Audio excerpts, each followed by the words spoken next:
అందరికీ నమస్కారం. ఈ మధ్య పాత సూపర్ హిట్ మూవీస్ని మళ్ళీ రిలీజ్ చేసి మన మధ్యకి తీసుకొస్తున్నారు.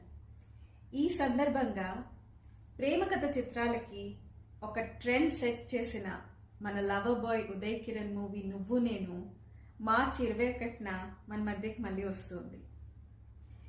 నువ్వు నేను మూవీ మా అందరికి చాలా స్పెషల్ అండి.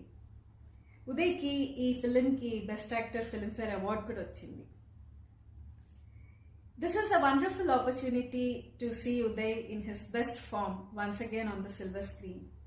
This is also a great opportunity for all of us to pay our tributes to some of the great actors like M.S. Narayana garu, Rallapalli garu, Dharmavarapu Subramaniam garu, Ahuti Prasad garu, Vizag Prasad garu, and మన తెలంగాణ శకుంతలమ్మ.